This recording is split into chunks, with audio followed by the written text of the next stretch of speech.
Alright, so maybe you've been wanting to start a side hustle, but every tutorial you watch just seems way too complicated.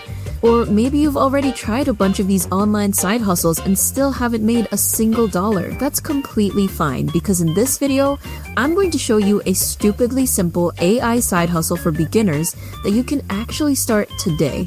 And I mean, you can start this right after watching this video. This costs $0 to start. You're not selling on Amazon or Etsy, you're not building a website, you're not doing affiliate marketing, and you are definitely not running a YouTube channel. This is something that's been quietly working for a small group of people while most of the world hasn't even noticed it exists yet. So what are we actually doing? Well, folks, I'm going to show you how to make money by creating Spotify playlists. And no, we are not making music. We are not becoming artists, and we are not doing anything complicated. We are literally making playlists. Now, I know what you're probably thinking. There is no way putting songs into a list makes money. And girl, I like that you're thinking that way. You should question stuff like this.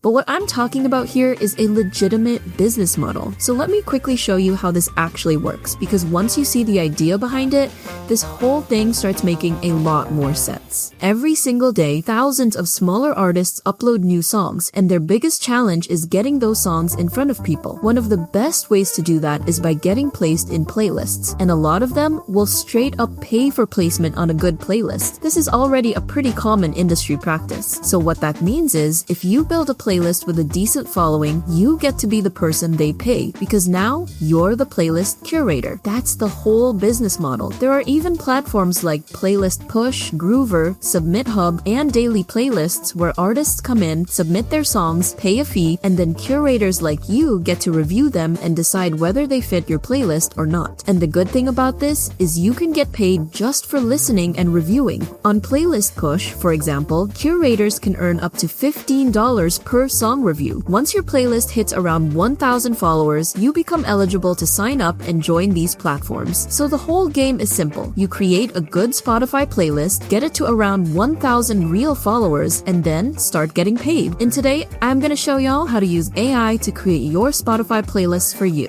how to get thousands of real followers completely for free, and then how to start reviewing songs and pulling in some extra income on the side. Step 1 is building the playlist. The number one mistake I see people making when it comes to creating their playlists is they make playlists like chill vibes, sad songs, gym music, or best pop songs. These are too generic. Nobody is opening Spotify and thinking, I really hope I find a brand new playlist called Chill Vibes made by a random person today. There are already thousands of those out there. So if you make the same thing, your playlist has no reason to stand out. Okay, so what am I supposed to make then? Well, you want something specific, not just a genre, not just even a mood. You need to target a specific moment. To give you an example, a weak playlist idea would be sad breakup songs. A stronger playlist idea is something like this: I didn't know it was our last time together, or POV, your life is falling apart, or I'm falling out of love with you, but you don't know it. See the difference? One sounds like a category, and the others sound like something a real person would emotionally feel. That's what we're looking for. And the easiest way to find those ideas now is with AI. So I'm going to open ChatGPT here, and I'm going to ask it something like, give me Spotify playlist ideas that are working well right now, based on specific moods, emotional situations, viral TikTok-style concepts, and highly searchable playlist themes. Now take a look at this. POV, you're driving alone at night in the rain. We never dated, but it still hurt. Studying at 3 a.m. with caffeine and anxiety. Songs that make you feel smarter than you are. You're not okay, but you don't want anyone to know. These are already much better than calling your playlist chill songs or sad songs, because each one gives the listener a reason to click. They can instantly understand the feeling. They make people think, yeah, that's literally me. And it's better if it's personal to you because you understand that mood better and the songs that go along with it. So don't just pick the first idea AI gives you. Take a look at all of the results. Then look for the one that feels emotional to you personally and easy to recognize in 1 second. For this example, I'm going to use We Never Dated, But It Still Hurt, because this one has a clear emotional angle. It's about those almost relationships, situationships, and that weird type of heartbreak where you don't even know if you're allowed to be sad about it. That's specific, and specific is exactly what makes people save. Now that we have the concept, the next step is turning it into an actual playlist. Normally, if you wanted to do this manually, you would open Spotify, click Create Playlist, give it a name, write a description, and then start adding songs one by one. Now this is very time-consuming. So instead, we're going to make AI do the boring part. For this, I'm going to use ChatGPT with Spotify connected. You can connect Spotify by going into your ChatGPT settings, then apps, and add in your Spotify account. Once that's connected, we are going to use this GPT called Playlist AI, and this little guy will make Spotify playlists for you based on your prompts. So you don't have to manually do all the searching and editing and adding. Playlist AI will take care of that. But guys, this doesn't mean you can get lazy here. Most people, what they do is they type something like, make me a sad playlist, and then get a basic playlist that gets no listeners. We don't do that here. So instead of giving AI a vague idea, we're going to give it the full emotional direction. For this example, I'm going to tell ChatGPT, create a 50-track playlist based on this emotional theme title. We never dated, but it still hurt. And then I'm going to explain what the playlist should actually feel like. Not just sad songs. I wanted to capture the grief of a relationship that never officially existed. The pain of almost lovers, unrequited feelings, yada yada. That gives AI a much clearer target. Then I'll describe the core themes and lyrics of the tracks. Like, as you can see, songs about timing being off or one person being emotionally unavailable while the other is fully invested. Then I describe the overall vibe, the genre, the structure, and I also add a few artists for it to draw inspiration from. And this prompt, by the way, I got from ChatGPT itself. I just asked ChatGPT to give me a detailed, targeted prompt for my concept. Now check this out. Once I run the prompt, Chat starts doing the track selection for me. It finds the songs, builds the playlist, and then gives me the Spotify link. And just like that, we have a full playlist with 51 songs. This took literally seconds. But, and this is important, this does not mean the job is finished. You need to check the playlist and the tracks yourself because sometimes AI will include songs that don't fully match the theme. So, once the playlist is created, go through it, listen to the songs, check if they actually match the feeling you promised in the title. This is also where I like to do a bit of manual research. I'd search the same theme on YouTube or TikTok, or search similar playlist names on Spotify. Then, take the best fitting songs from those playlists and add them to my own playlist. And pay special attention to the first 5 songs. Those first 5 are basically the trailer for your playlist. When someone opens it, that's what they see first. So you want those tracks to be the strongest, most recognizable, and most emotionally accurate songs in the whole playlist. And aim for around 50 to 100 tracks overall. Too few songs won't make people stick for long, while too many can make people confused and turn away. Around 50 to 100 is what I found to be that perfect range. At this point, the playlist is built, but it still needs 2 very important things: a cover image and a title and description. First, the cover image. A lot of people overthink this part. They assume they need to design some crazy graphic, add 10 different effects, make it look super professional. You really don't. In fact,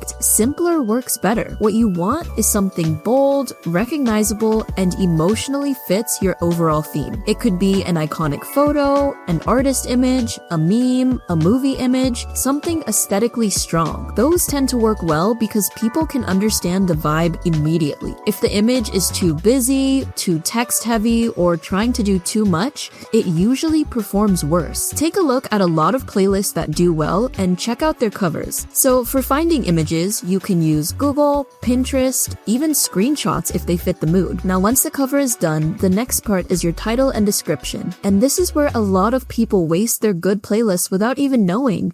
because they come up with a good emotional title, which is good, but they forget that Spotify also needs to understand what the playlist is, and so do the people searching. So you need to think of your title like this: one part emotion, one part SEO. The emotional part is what makes people click. The SEO part is what helps people find it. If you only do SEO, the title becomes boring. If you only do the emotional part, it might sound cool, but it becomes harder to discover. So you want both. For example, "We never dated, but it still hurt" is a strong emotional hook and it instantly means something. But by itself, it doesn't tell Spotify enough about what this playlist is. So what I would do is pair it with searchable keywords like sad indie songs or situationship playlist, or even like sad songs for late nights. Now check this out. The front part gives Spotify context. These are searchable signals. Then the second part gives the playlist personality. That's the part that makes someone stop and think, yeah, that's exactly my life right now. And then in the description, you could mention keywords like sad indie songs, almost relationship songs, situationship playlist, late night heartbreak, unrequited love, and then include artist names related to the playlist.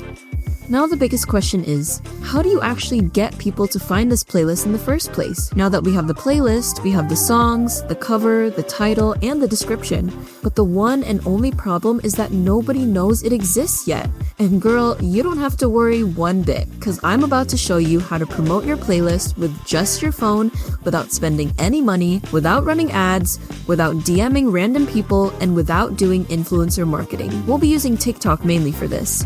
And guys, I can't stress this enough. TikTok is genuinely the fastest way to grow a Spotify playlist right now, if you know what you are doing. And the reason TikTok works so well for this is because music is already part of the platform. People are already discovering songs there, saving sounds there, and TikTok videos are stupidly simple to make as well. You can literally take a screen recording of your Spotify playlist, play one of the songs in the background, and put a short text hook over the video. That's literally it. Just the playlist, the song, and one line of text that makes people stop scrolling. Now take a look at this. There are videos getting thousands of likes where the whole video is just a Spotify screen recording with text like best R&B playlist to listen to, or when you miss your banger era and you start playing this playlist. This is the format you want to copy. It's super simple, but one thing you need to pay attention to is the hook. By that, I mean the little text you put here over the video. It's what makes or breaks your video, because you are not really selling the playlist with your TikToks. The goal is to make someone feel seen. If your text says, check out my playlist, nobody will care about it. But if it says, when you miss someone who was never yours and you start playing this playlist, that hits a completely different part of the brain. Because now the viewer is not thinking this person is promoting something.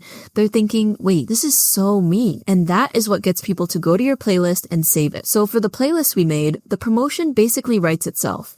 You can make a TikTok with the playlist on screen and use hooks like, when you miss someone who was never actually yours. POV, you're romanticizing the one that got away again. When the situationship ended, but you still think about them. Songs for the person you never dated, but somehow still lost. Now, when you're starting, most of y'all gonna overthink the video, but you don't have to. Just take the playlist screen recording, choose one strong song from the playlist, add a text hook, post it. Then make another one with a different text hook, then another one with a different song. The same playlist can be promoted in a lot of different ways. One of the biggest mistakes beginners make is posting 5 videos, getting no views, and then deciding the whole thing doesn't work. But that's not how TikTok works, guys. Some videos won't do anything. In fact, most of them won't do anything at all. Some will get a few views, and then one random version of the same idea might suddenly go viral.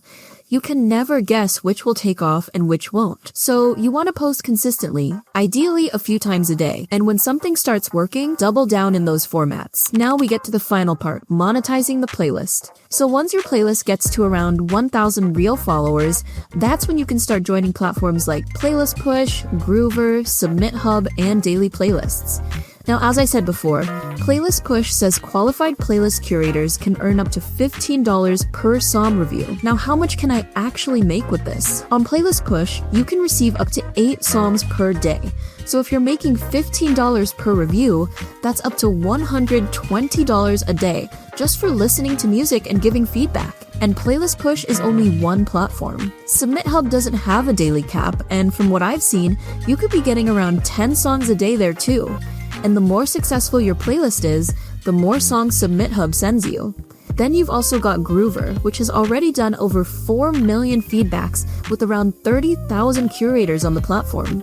So clearly, a lot of artists are already paying for this, and there's very little people making money from this as of now. So if you get your playlist to a couple thousand followers with a good active audience, this can turn into an easy, almost passive side income. And once your playlist gets above around 5,000 followers, that's when you can even start doing direct sponsorships and direct placements too.